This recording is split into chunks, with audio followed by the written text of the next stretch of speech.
যাই হোক, ঘুরতে কিন্তু সবসময় আমার ভালো লাগে। আর ঘোরা এটা তো আমার মানে কি বলবো, আমাকে কেউ বললেই হলো যে ঝিমু ঘুরতে যাবা, হ্যাঁ যাব। তো hello everyone, another my new blog. আসসালামু আলাইকুম, আমি তাজমিন ঝিমু। তো সবাই কেমন আছেন? আলহামদুলিল্লাহ আমি অনেক ভালো আছি। তো একদম রেডি হয়ে আপুর বাসা থেকে নিচে নেমে এই যে অটোতে করে এখন আমরা ঘুরতে যাব।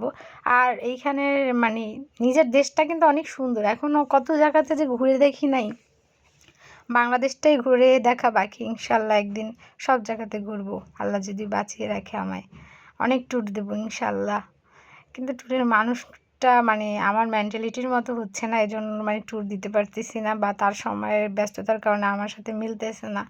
একা একাই ঘুরতে হয়, এজন্য আসলে ঝামেলাটা হয়ে যায়। তারপর কি করার, আজকে ফ্যামিলির সবাই ভাগ্না বউ সবাই মিলে কিন্তু আমরা বের হয়ে পড়েছি। আর এই দেখেন এইখানের ইগুলো কিন্তু অনেক সুন্দর। এটা হচ্ছে আমার বোনের বাড়িতে, বোনের বাড়ির ইগুলো কিন্তু অনেক সুন্দর। এইখানে অনেকগুলো ক্যাফ আছে, তারপরে মানে কি বলবো, এইখানের একটা লঞ্চ ঘাট আছে, মানে ফেরিগেট বলে নাকি মেবি, আমি সম্ভবত জানি না। জায়গাটা অনেক সুন্দর, কিন্তু সন্ধ্যা হয়ে গেছে, আমাদের আস্তে আস্তে লেট হয়ে গেছে। তারপর আমরা সবাই মিলে চলে যাই আড্ডা দেওয়ার জন্য, মানে মজা করতেছি। আর সবাই মিলে পরিবারের মজা করতে কিন্তু সেটা অন্যরকম একটা ব্যাপার, অনেক ভালো লাগে, কারণ সবাই একসাথে মজা করা যায় আর কি। ভেবে আমার কাছে খুব আনন্দ লাগতেছিল। আর আমি তো খুবই পছন্দ করি সবার সাথে মিলেমিশে থাকা, এটা আমার খুব খুব ভালো লাগে যে সবার সাথে মিলে থাকাটাও কিন্তু একটা কি বলবো, এটা অনেকে পারে না।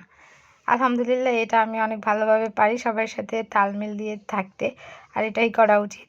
আল্লাহ তাআলা তাদেরকে বেশি পছন্দ করে। যাই হোক, এখন না আমার এই যে এইখানের যে ফ্রাইটা খাবো, চিকেন ফ্রাইটা, এটা আমাদের এলাকাতে ছিল। ওরে আমি এত মিস করি, এত মিস করি, যখনই আমি নাগাঁও মানে এটা খেতে যাই তখনই ওর কথা আমার মনে পড়ে যায় একদম, চিকেন ফ্রাইটা খেতে গেলে। তো আজকে ও নিজের হাতে আবার আরিফ আমাকে খাওয়াচ্ছে। আর এটা হচ্ছে বানুড়িপাড়াতে, ফেরিঘাটের ওখানে। অবশ্যই এটা গেলে অবশ্যই বানুড়িপাড়া ট্রাই করবেন, অনেক অনেক মজা। সত্যি কথা বলতে এটা ওর দুলাভাইয়ের দোকান বর্তমানে, মানে ওইখানে বসে। গুল্লু বললেই সবাই চেনে, গুল্লুর দোকানে চলে যাবেন। আর ওইখানে চিকেনটা দেখেন নুসরাত খাচ্ছে আর মানে মারামারি করতেছে, এটা তো ওর স্বভাব। বিকজ অনেক মজা করতেছি আর অনেক দিন পর নাগাও মানে এটা খেতে পারতেছি, অনেক ভালো লাগতেছে আমার কাছে।